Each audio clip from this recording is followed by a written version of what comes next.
Hello, my name is Kayana Barnes, and today I will be discussing the strategies of Starbucks.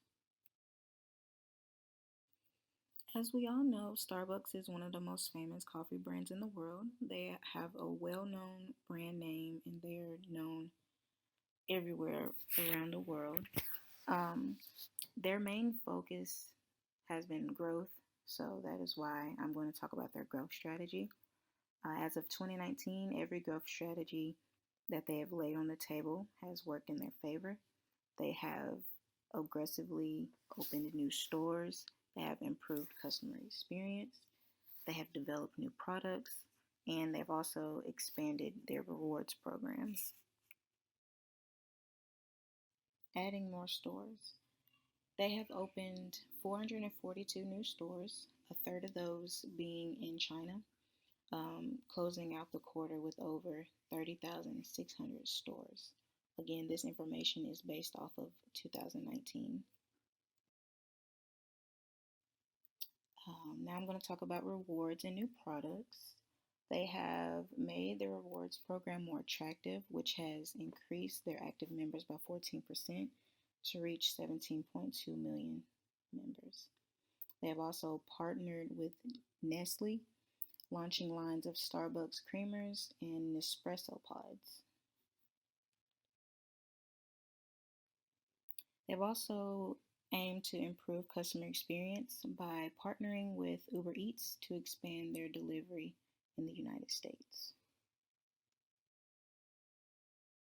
And then comes 2020.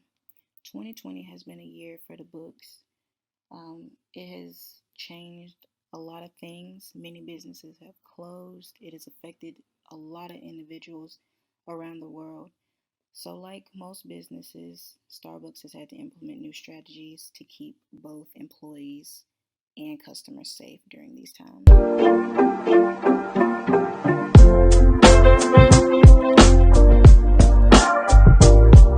Of Starbucks. To do that, I have created a SWOT analysis. SWOT stands for strengths, weaknesses, opportunities, and threats. I've chosen one factor for all four. For strengths, I have chosen their customer loyalty program. As some of you may know, Starbucks has an app you can download to earn points on every purchase. With those points, you can then earn free items off their menu or in-store merchandise. Weaknesses. For weaknesses, I chose their pricing and their lack of product uniqueness. Their competitor Dunkin' Donuts sells relatively the same menu items for about half the price. So in this aspect, Starbucks does not have any competitive advantage over the competitor Dunkin' Donuts. For opportunities, I chose a coffee subscription.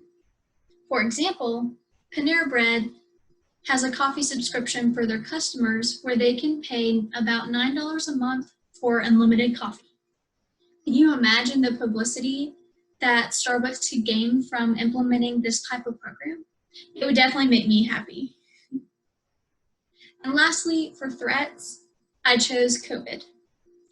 As we all know, COVID has greatly impacted not only individuals, but also small and large companies. And unfortunately, Starbucks is one of those companies. They've had to temporarily close some US and international store locations. For example, they had to close about half of their total store locations in China, which greatly impacted the revenue and cash inflows for this year.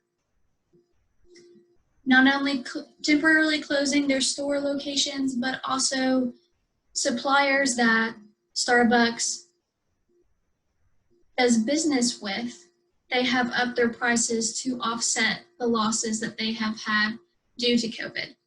So they've been trying to navigate that, and that is obviously a threat to the company. Thank you. My name is Kyle Mansfield, and I will be discussing the financial analysis for Starbucks. So, just a quick financial analysis overview for Starbucks is what I'd like to give today. This is just a chart of essentially what you would normally see from Starbucks. This is from 2015 to 2018, and this provides statistics like total net revenue, cost of sales, including occupancy cost, and gross profit margin. And, you know, these are the numbers that you would expect to see from Starbucks. You can see some slight differences, some slight increase, really, especially total net revenue and cost of sales, including occupancy cost. You can definitely see a big increase there, but again, the numbers overall are standard to what you would see from Starbucks. But I also wanted to show these key metrics, and this is from 2018, 2019, and 2020, quarter three for Starbucks. And again, as you can see, 2018, 2019, there's some slight differences here and there with the numbers, but overall, this is pretty much the same to what you would normally see from Starbucks. However, quarter three of 2020, you start to see quite a bit of a drop. And as we all know, a big part of that would likely be caused by the coronavirus pandemic that has hit us this year. So these numbers aren't necessarily what you would say concerning, because every company had a big dip in all these different statistical categories. But it was worth pointing out, and this just goes to show you the effect that the coronavirus not just had on our overall economy, but just big businesses in general, even a business that would be the size of Starbucks. And as I was saying, Starbucks came out last week with a press release saying how they believe in last quarter that they lost $3 billion in revenue solely based off of the coronavirus pandemic. And this here, just a quick little visual. Starbucks is in the blue.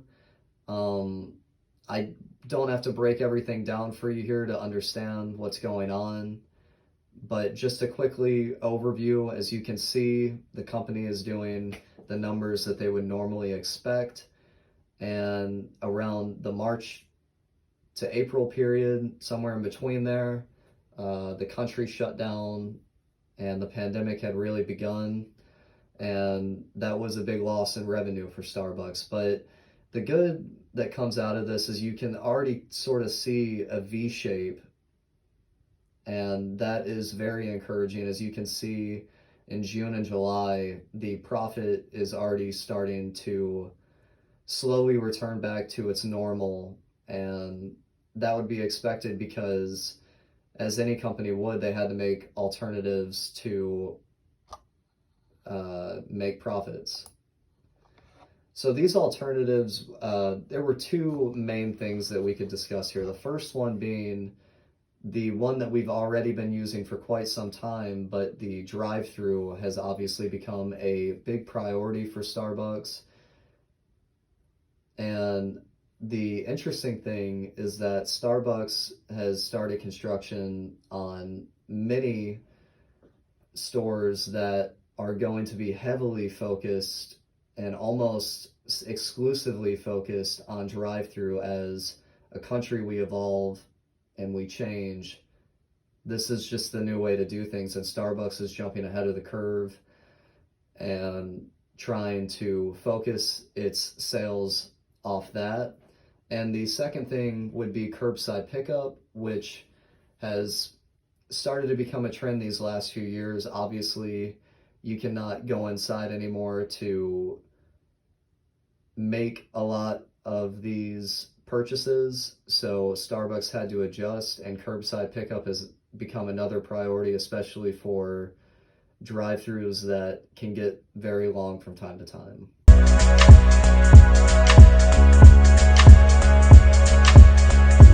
Number one, Starbucks doesn't offer franchising.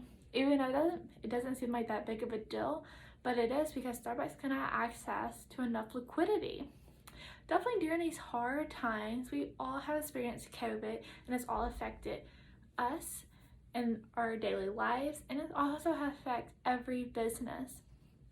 Some business it has definitely helped, and most businesses it's definitely hurt. And we've all experienced global resources shortages. So whether it's a supply chain or actually being made, there's definitely been a high demand, but it's been low of receiving. So global resources and the supply chain has definitely impacted Starbucks, and it is a very big concern to them because Starbucks is a coffee company, and coffee companies being coffee beans, well, 60% of the world's coffee bean production is actually made in one area, and that is Arabica. This is a very big deal because Arabica is raising their coffee bean prices, and they're raising it for many reasons, but it's because that, COVID has hit. They have to raise their prices because they think that supply chains is harder to get to right now, and they think that some people's hoarding the coffee beans, so raise the prices. Well, this gives Starbucks two options, and Starbucks can raise their prices and take a hit of potentially losing their customers to McDonald's or Dunkin's, or Starbucks can keep their prices the same and they're not going to hit their profit margins. So that's up to Starbucks to pick what they're going to choose, but that is a big concern that they are dealing with. Another thing is a global recession. So experts believe that the global recession is going to get worse, and this is a big hit for Starbucks because, once again, Starbucks has a few options. Starbucks can lower their prices and hopefully keep their customers, or Starbucks can, raise their prices or keep their prices the same, but they're going to take a big chance of losing some of their customers to their competitors.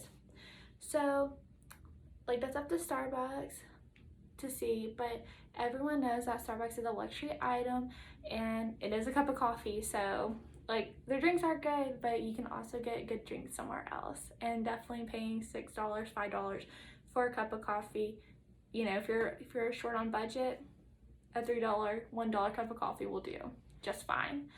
Operational changes has really hit Starbucks, as hit many companies, because one day you have to close down, the next day you can be open, and definitely with rumors of vaccines coming, you really don't know how operations is going to go, and no company has planned for this type of crisis to happen.